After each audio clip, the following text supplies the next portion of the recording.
What's up guys, MikeCoco back here, bringing you guys a new video on the new costumes of the month for April. Now before I start this video, I do want to apologize for my absence for around a month and a half. I was really busy with assignments and I just finished exams for April. So the workload was really heavy for me. Hopefully it gets lighter this semester. I'm taking fewer courses. So that means hopefully there's going to be more content out. I haven't been playing much load, to be honest, mostly just doing daily missions, so I haven't been following the meta too much, so I'm going to go back and start analyzing the meta. But anyways, back into the costumes. We have 4 new costumes for this month, 3 of which are legendary / mythic, and 1 of which is your typical mythic season hero costume. So going into the legendary heroes first, I'm going to start off with Vlad. Vlad's original skill was simply just a reduction in healing ability. It says there was an attack increase, but last time I tested it, it was around 1%, which is pretty much negligible, albeit my Vlad was not heavily geared, so it may be the case that his attack increase was dependent on his own attack. But instead, with his costume, he now gets a quantified value with his attack increase. It's now 0.2% per level. And it's capped at 20% at level 100. Now, in the past few months, they introduced a few new mechanics such as limit break, which allows your hero to exceed level 100. So I don't know if this 20% attack increase will increase past level 100 when Vlad is also leveled past level 100, because I haven't limit broken Vlad yet. So if you guys do have Vlad and have limit broken him, please let me know if his attack increases past 20%, because there are certain heroes that do have that ability. For example, Michael, his attack or his skill I think goes from 300% to 325% when he's at level 125. I don't believe Vlad's increases past 20% though, because Lasida's is capped at 75%, regardless of her level at level 100 or level 125. Now, as for the skill itself, reduction in healing is not useful in PvE because bosses don't typically heal. They would rather try to kill you instead. So healing reduction doesn't really help. It's more of a PvP thing. But the attack increase in a cross by 20% is decent. I say decent because compared to Sarissa, they both have 20% attack buffs. But Sarissa's skill costs 100 Fury and it's a row buff, while Vlad is a cross buff. And cross buffs tend to work a little bit awkwardly because you have to move people around. And it's because of this that Vlad gets the last place of costumes in this month. A 20% increase in attack is nothing to laugh at, but it's just that this month's costumes are so good and Vlad is just not up to par in my opinion. And in PvP, again, healing is much more prevalent in PvP, but it's not a main focus. So it's not going to be too effective when you have healing reduction. And because you have a 20% increase of attack in a cross formation, it does mean that you're susceptible to plenty of cross attacks. For example, Dimitra, Ella, Prame, and even the usual row and column attacks. So Vlad's skill itself, the formation, gets countered pretty easily in PvP, so this is why I don't think he's that great in PvP either. He's more of a PvE suited hero. It's just that healing doesn't really help. So that's pretty much it for Vlad. I do think that if they changed his skill to make it a little bit better for PvE, maybe like decreases defense or something, or increases additional attack for melee heroes, I think that would be a bit better, because as of now, healing reduction doesn't help in PvE. On to the next hero, we have Dimitra, and as you guys should all know already, Dimitra is extremely powerful in PvP. She has a guaranteed 2-turn silence. It is not a chance silence, the description is wrong, it's 100% proc, and it decreases the attack of your enemies by 40%. Now, it hits in a cross, and already in PvP there are a few heroes that tend to use cross formations. You have Prame, who buffs in a cross. You have Ella, who's extremely broken in PvP with her costume, and she shields in a cross. And you have Fury reducers like Alina in a cross. However, Alina is not that common. And you have Sword Main, who also shields in a cross.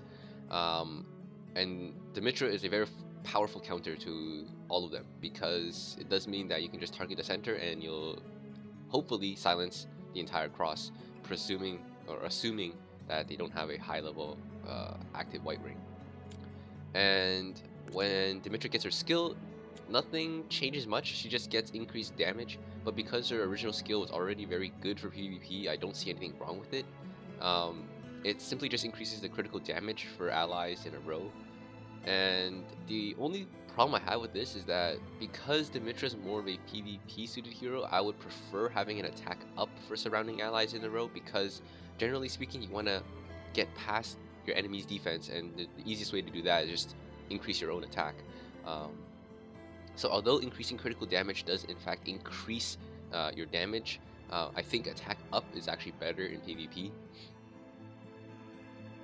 And combine this with her PvP or her mythic skill, it does mean that she becomes extremely potent in PvP.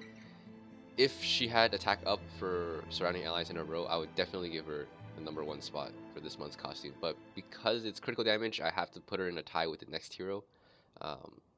And it pretty much depends on what kind of team you want to run. If you want to run a lot of controllers, then definitely use Dimitra, because she's probably the best controller we have as of now. Probably tied with someone like Anak, or I don't know, can't think of heroes right now. Spearmain. So definitely very powerful as a controller, and she is tied with the same spot as Sir Cromwell, who I believe is very powerful in PvP. Now, originally Cromwell was not too great, because in my opinion, if you don't have the 75% attack boost, you're pretty much off the list for being useful, at least in PvE. Now, Cromwell finally joins that list when he gets his costume. His attack buff actually gets buffed from 50% to 75%, and he also reduces defense for 2 turns instead of 1 turn. But the more important part is that he prevents critical hits altogether. It doesn't matter if your Cromwell is at level 1 or level 100. If they hit your target, the target will not be able to crit unless they remove the debuff. And this is very powerful in PvP, because in PvP you have a bunch of buffers, typically attack buffs and crit buffs and the occasional crit damage buff. And obviously crit buffs are the most common, because you have people like King Pharaohs, you have Prame, you have Neff, and probably some other heroes that I'm forgetting right now, and you don't have too many attack buff heroes. And so the ability to prevent critical hits allows you to tank a lot more damage, which is really interesting. But also combining with the fact that his own attack now gets increased with his costume, it's almost like you deal more damage and you take less damage at the same time. And I can definitely see Cromwell being used as a replacement for Lucida in PvE and in PvP, because in PvE, you know, if Lucida dies, you can just sub in Cromwell, and they share pretty much the same skill. And I would go as far to say Cromwell might actually be better, because his defense debuff actually does get applied in PvE, where the bosses are immune to stuns and controls. So you actually do deal less damage, and the critical hits portion of his skill is not too important in PvE, because there aren't many enemies that continuously crit. It's just the occasional crit, but it can, you know, miraculously save you if you do get critted. But in PvP, that's where I think he truly shines, is because preventing critical hits kind of shuts down a lot of options. So Cromwell is extremely potent. Combine that with the fact that his mythic skill, along with Dimitra's, are both passive damage or attack buffs that cannot be dispelled by people like Remy with costume, Saint Ione, Dark Prophet Sibyl, it makes them extremely powerful in PvP. So that's pretty much it for the legendary heroes. I'm gonna go into Camael now, and Camael's costume is actually very interesting in my opinion. I do want to say right off the bat, get her costume if you have her, but there are some drawbacks to her costume which are kind of strange. So she's actually the first hero, I think, to have increased fury cost with her costume, and with the increased fury cost, her skill area of effect changes from a row and column to a 3x3, and because of the increase in fury cost, she now gets a fury reduction buff as soon as she applies a skill. Now in PvE, this is absolutely fantastic because a 3x3 means you're hitting more tiles per target, and so you're going to be dealing more damage than a simple row and column, which is only going to hit a subset of your 3x3 target. So the costume is going to allow you to deal more damage in PvE, and because you have a fury reduction skill, it does mean that you'll typically be using her skill at 150 fury rather than 300 or 250 fury if you consider Camael without the costume, because in PvE there are very few enemies that actually have the ability to dispel, so you pretty much always retain the fury reduction buff. So if you're using less fury and you're hitting a larger area, you're obviously going to be dealing more damage. So in PvE, Camael's costume is absolutely fantastic. However, in PvP, that's where the problem comes in. In PvP, the formation of most people is spread out, so they don't have people grouped together in specific 3x3 areas, unless you have like literally one hero in a corner and then the rest of them in the other corners in the 3x3, which makes absolutely no sense if you ask me. But the 3x3 is not effective in PvP because of the formation. If you use a row and a column, you're probably more likely to hit more targets using Camael's original skill that does not have the costume, which is the row and column I just mentioned.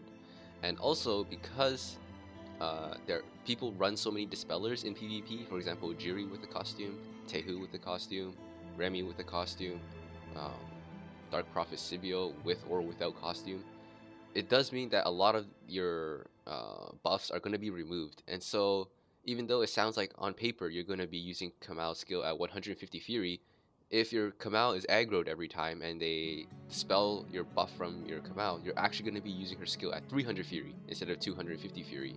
And 250 fury is already hard to cast a skill. If you have to cast a skill at 300 fury every single turn, that's going to be a problem. Which is why I think that in PvP at least, you should not use the costume. You should unequip it and use your original Camael like default costume. So that's my thoughts on Camael. Now I don't have Camael, so what I'm saying is purely based on theory.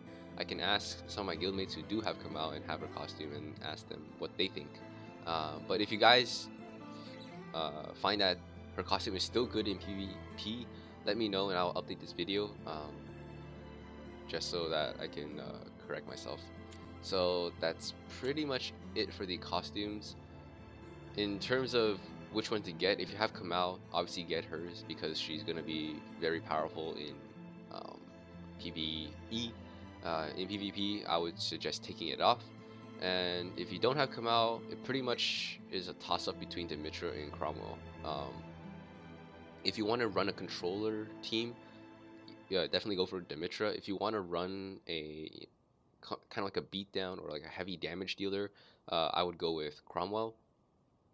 I do think that Cromwell is slightly more useful in Explore, and I think Dimitra is slightly more useful in Mythic Raid because if you don't have Riderin's costume, which also has a critical damage buff, having Dimitra can allow you to put them in the same row as someone who forces a crit, for example Neff or Prame or even Michael, and you pretty much get a 30% increase in damage. But because magic heroes are so fragile, I wouldn't attempt putting them in Explore because they'll probably just get run over, and also because Cromwell acts as almost a better version of Lucida in my opinion, except for the inconsistent damage range. I think he might lose out like 20% damage because of the different myth skills, but Lucida's myth skill does not help her at all in PvP, so I could definitely see Cromwell being used instead of Lucida in PvP because of the static 5-turn undispellable attack buff. So yeah, that's pretty much it for costumes. Vlad comes in last, like I mentioned already. And yeah, I do have plans to do an explore video for floor 5. I see like 20% of the player base has been able to complete that, which is pretty nice. And possibly a mythic raid tutorial for Sarah. I still have to figure that out because I haven't been following the meta and I'm not doing too well in mythic raid right now. So I do need to figure that out. But yeah, that's pretty much it for this video, guys. Peace.